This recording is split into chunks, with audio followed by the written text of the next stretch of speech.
Now, since 2016, Brian Earl has been telling the fascinating stories behind our favourite holiday traditions through the podcast Christmas Past. Inspired by public radio-style storytelling, Christmas Past provides a lens through which listeners can view Christmas as a festive, cheerful, strange, and above all, endlessly fascinating. And now Brian has authored a book based on his hit podcast, Christmas Past. Fascinating stories behind our favourite holidays traditions. And as I say, Brian's on the line. How are you today? I'm feeling the Christmas spirit, Toby. How about yourself? Yes, I'm definitely in the mood for Christmas. There must be so much to talk about on your podcast because it's about the whole history of Christmas, isn't it? It is. And as a matter of fact, what happened was back in 2015, I found myself trying to get into the Christmas spirit in the late fall. I tend to start feeling the spirit a bit earlier than the average folk. And I was really liked podcasts that were put out by public radio, NPR, the ones that do these kind of nerdy deep dives. And I said, I wonder if anything like that exists for Christmas. And there was, of course, nothing. In fact, in 2015, there were very few Christmas podcasts at all. And I said to myself, well, I can't be the only one who's interested in something like this. And I had no ambitions to be a podcaster. I'm not a journalist. I'm not an historian or an academic of any kind.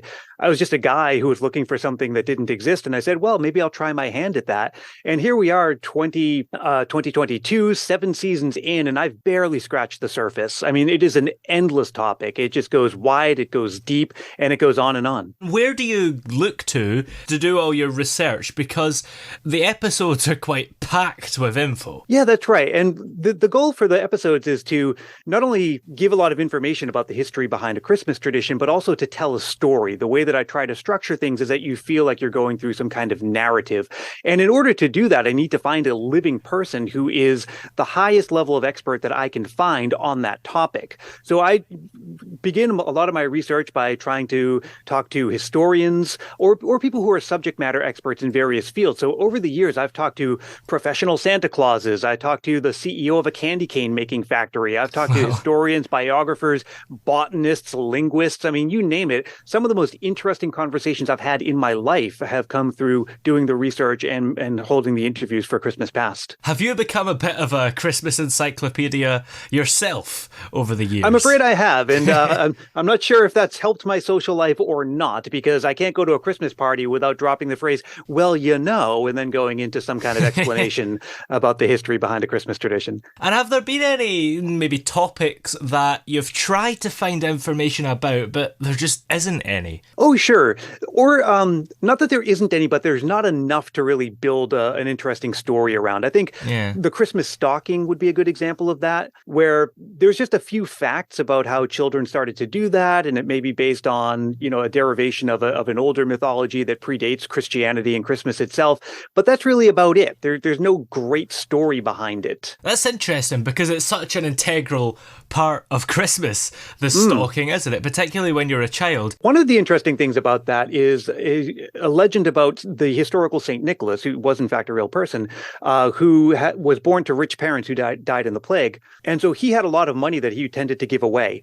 And so there's a story about how he would help this destitute family by secretly leaving them money. And we don't know if that's true or not, but we know that there's a version of this story where the way that he secretly left the money was by dropping it down their chimney, and then it landed in the stockings that were hanging by the fire to dry, and that's the true origin of the story of why we have stockings for Christmas. The only problem with that story is that houses didn't have chimneys until about 800 years after St. Nicholas died, so it couldn't possibly be true.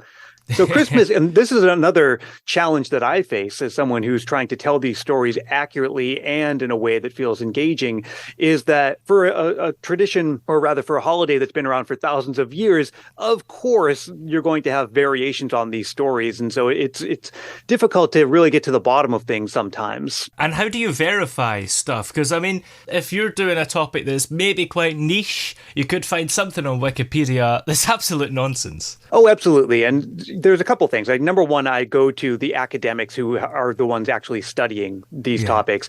Number two, it really depends on what kind of information we're talking about. One example is I was looking up some statistics on how many people send letters in the US to Santa Claus every year. And, you know, if you go on, you start Googling around, you'll find basically whatever number you want to be true. You'll find some article confirming that number. So, you know, I always try to go to the primary source. You know, who's keeping these data? You know, is it the US Postal Service? Are there government sources? So I always try to go as close to the source of truth as I possibly can and then go from there. Yeah.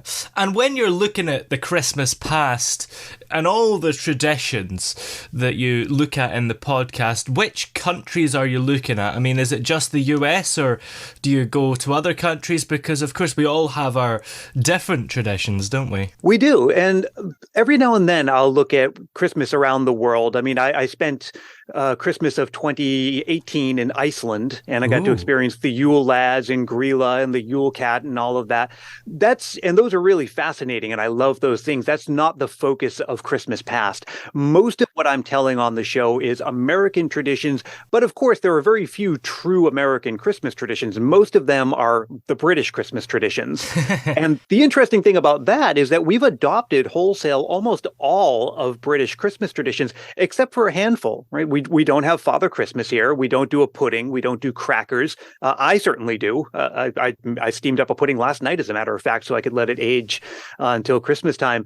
But it's interesting to try to figure out why. What is it about certain traditions that just never made it big here in America? Yeah. Because America is this great melting pot. We had all of these immigrants coming to the country and all settling in a pretty tight area in the Northeast in New York. And that's where you get this mingling of traditions around the early 20th century that turned Christmas into what we know as today. And you don't have the King's speech either. I mean, do you have like the President's speech or something like that? No, we really don't. And different presidents have done different things with Christmas. I mean, the president always decorates the White House for Christmas.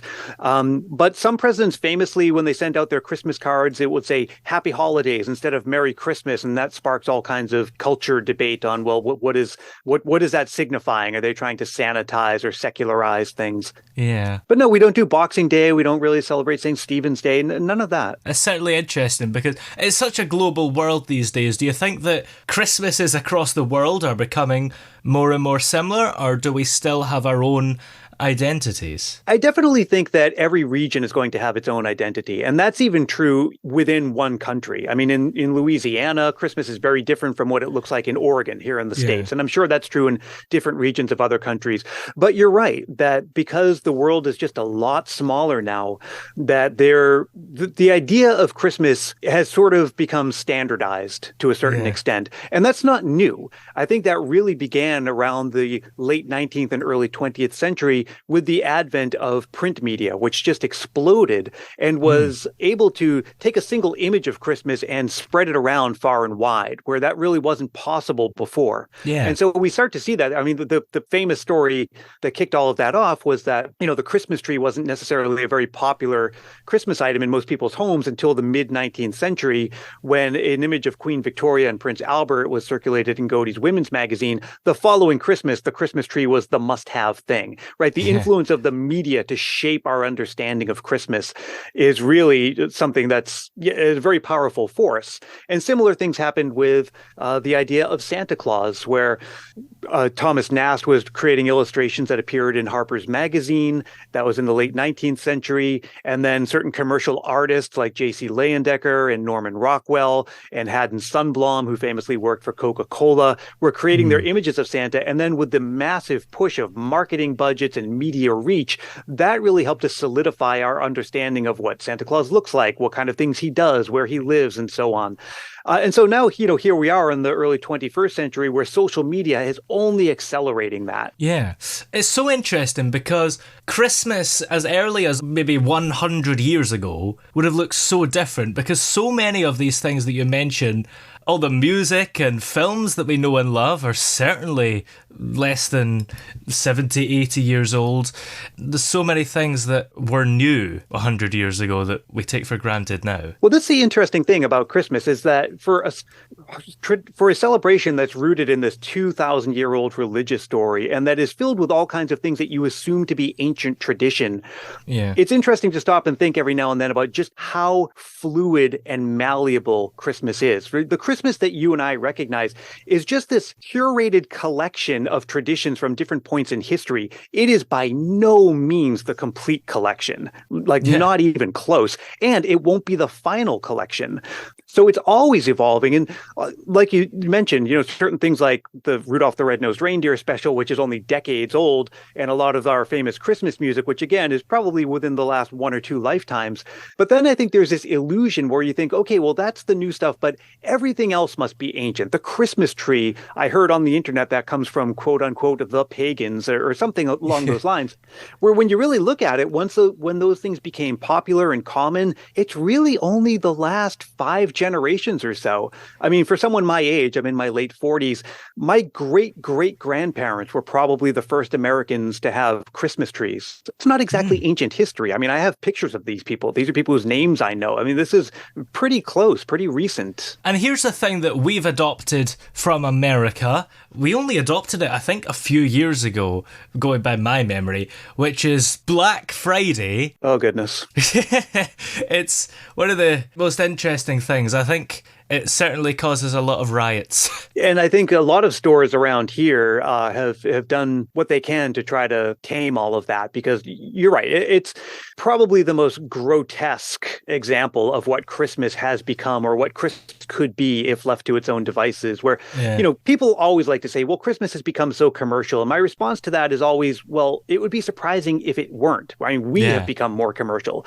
Christmas is really just a reflection of ourselves. And in a lot of ways, it's a concentration of ourselves. It's a really useful lens through which we can look at some of our attitudes about commerce, about charity, about religion. I mean, as our attitudes change with all of those things, they're reflected, and really a light is shown upon them, especially during the Christmas season. But yeah, I mean, Christmas is almost entirely a commercial and secularized holiday for most people. And when it comes to Black Friday, it's the beginning of the shopping season, which is interesting in itself. Yeah. But it almost becomes a holiday in its own right. Yeah. And then Thanksgiving is interesting because we have never adopted that. And I don't really get what Thanksgiving is. Is that just you get to have Christmas twice? More or less. I mean, nowadays it's sort of like the bookends, right? It's the beginning of the Christmas season, and then Christmas is the end of the Christmas season.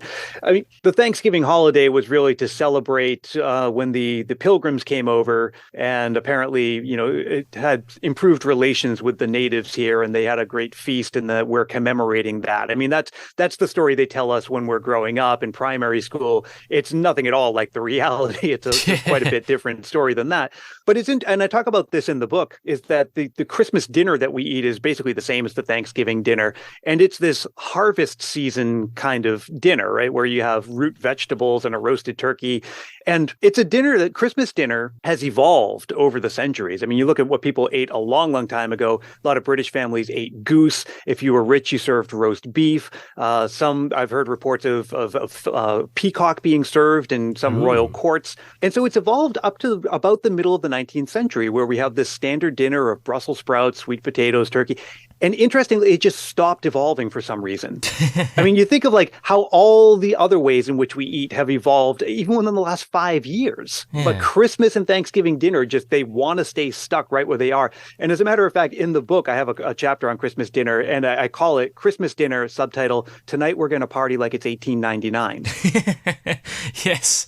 Has nothing at all changed about it, or is it just like overall it's not changed? Oh, I mean, I think maybe you can buy an organic turkey or some farm-to-table Brussels sprouts. But no, for the most part, the set of things that you would find on the table are pretty much set in stone. That is so weird, because you'd think our eating habits, if anything, would have changed. Yeah, and I think, commerce obviously has something to do with it. There's a big push at the grocery store. You can't walk in without them basically telling you, here are the things you want to have on hand for Thanksgiving. You want to make your stuffing and your turkey and all of that. And then I think it's, traditions are very difficult to break. I mean, it's easy to change habits outside of the traditional season. But I think when it comes to traditions, we just want to do what we did growing up, and your parents wanted to do what they did growing up. Now, before you started this Christmas Past podcast, had you had any experience of podcasting or broadcasting or any kind of voice thing? None at all. I hadn't the foggiest idea what I was doing. And again, I never set out to start a podcast. I mean, I think a lot of people, their journey into podcasting is, oh, like I've always wanted to start a podcast, or I have a business and I heard this is how you have to, you just need one nowadays to promote it. This was, again, I went looking for something, and when it didn't exist, I was like, well, I don't know, then maybe I'll be the person to create it and I'll see how it goes. And, the way that I did it was, again, I was looking for like an NPR style Christmas podcast. So I said, I'm going to use that as my model. And so that was really how I came into it. I said, I'm going to basically imitate that, and not be shy about it either. I'm going to be pretty much, that's part of the brand, is that I'm trying to create the NPR of Christmas podcast. So I wear my influences on my sleeve. And what are your listening figures like the rest of the year when it's not Christmas? I'm guessing you probably get most of your listeners and interview requests and everything at this time of year. Oh, yeah. 90 to 95% of my listens happen during Christmas.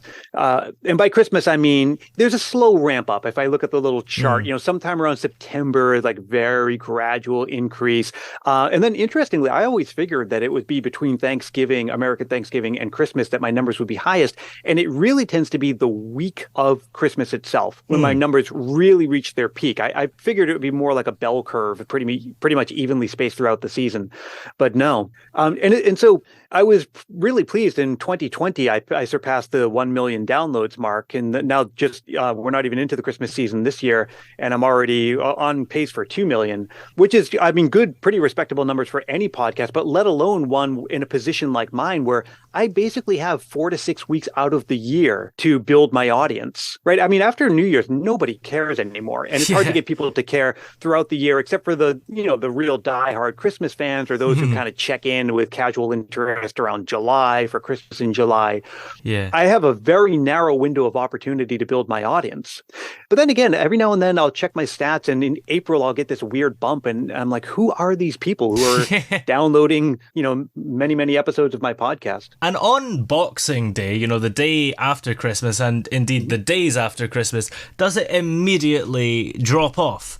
Or is it more of a gradual decline? It's somewhere in between. It's got a long tail on it, right? I noticed maybe around February is when it's fully petered out, but it is a pretty steep drop. Right after Christmas Day, I noticed the trend is going downward. And now you've came out with this book, which is called Christmas Past, Fascinating Stories Behind Our Favourite Holidays Traditions. What made you want to write a book? Well, I think it was, again, during 2020 where the audience and the show had grown to the point where I said, well, I think I'm ready to graduate to whatever the next level is. Yeah. And the book just seemed like a really natural choice just because I had all this research. My episodes are scripted, so a lot of writing was already done, which isn't to say that the book is simply the transcribed episodes of the podcast. I mean, it's not that at all, but that there was a lot of material that I already had assembled. So it seemed like a really natural fit. Yeah. And not only that, there's a lot on the podcast that I can't really do because the way that I write and structure the episodes is that everything's written for the voice. It's meant to be short. You're meant to be taken through this kind of like narrative experience.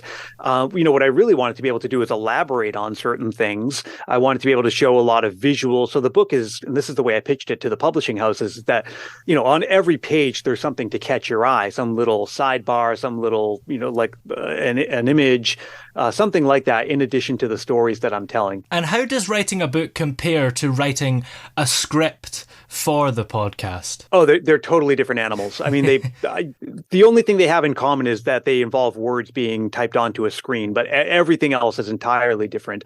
Because, with a podcast, and again, writing for the voice, and because my show is scripted, I'm writing the way that I'm going to say things is you say a lot of partial sentences or use weird grammar, or the way that I'm trying to hook you in with a story is very much I'm pulling in sound as I'm writing. So if you listen to episodes of my backstory episodes, I'm sorry, that was an awkward phrasing. If you listen to examples of my backstory episodes, you hear I have a couple techniques I like to use. One of them is that I drop you right into the middle of a conversation that I'm having. And then I come in and voiceover and say, well, I'm talking to so-and-so about such and such, things like that, where, you can't write that on the page. It would make no sense at all. So they're really very, very different beasts. They're each interesting in their own way, but I think I prefer the podcast writing. It comes a lot more naturally to me. The book was a lot of work, right? Because you had to do less podcast episodes for the whole of this year than you normally would have done because you were working on the book. Yeah, well, the timeline for the book was actually pretty crazy. Yeah. They wanted it, the publisher came to me last October and said, we want to buy the book. And if you know anything about publishing, all the many steps involved with the art layout and the people who do the proofreading and then sending it off to be printed and getting to the warehouse and setting up the distribution. I mean, it is a very long process. So when they came to me last year, I figured they wanted this thing to come out in 2024. And they said, no, 2023, which means we need the manuscript from you in like a couple of months tops. So we did all of the work early this year so that we could free up time for all of the promotion and for me to get my actual season of the podcast out this year. So yeah, I was been working on the book and the upcoming season of the podcast throughout the year, putting out fewer episodes. And I think that's also because I used to put out a lot of episodes throughout the year, but that was before I had a 2-year-old son. So my life has become a little more complicated. So are the episodes going to ramp up again, or are you just spending the time with your son? Well, what I've been doing since September 1st, and I don't know if this is a thing that they have over there, but certainly in America, we have the Burr months, all of the months ending in BER, as sort of an unofficial extended Christmas season. It comes from the Philippines. Oh. Actually, it's actually a big thing. We've adopted it to a certain extent over here, too. And during the Burr months, I start putting out one episode a week every Monday. But these aren't the official Christmas season episodes. They're not the ones where I interview experts and tell the stories behind a Christmas tradition. It's more like the one that I did last Monday was that we were playing a game of Christmas trivia with some of our listeners. This upcoming week, I'm going to be sharing a list of new Christmas music from independent musicians. And then from Thanksgiving onward, I'm putting out 3 episodes a week. And these are like the official ones modeled after the NPR style, where I'm telling you the backstory behind a Christmas tradition. 3 of those a week, all the way up to Christmas Day. Now, when you die, will you become the ghost of Christmas Past? Oh my gosh, I almost feel like in a long way, well, I'm the living person of Christmas Past at the moment, so it seems only natural. Yeah. Of course, the podcast is called Christmas Past, and the book is called Christmas Past, fascinating stories behind our favourite holidays traditions. Where are we able to find them both? Well, you can find the book, as they say, wherever books are sold. So that would be Amazon, Barnes & Noble, or wherever you like to get your books. You can find the podcast wherever you find podcasts, Spotify, Apple Podcasts, etc. And if you just want to find all of that and ways to follow me on social media, you can go to christmaspastpodcast.com. Excellent. Well, many thanks for coming on today and have a great Christmas. You as well. Thank you.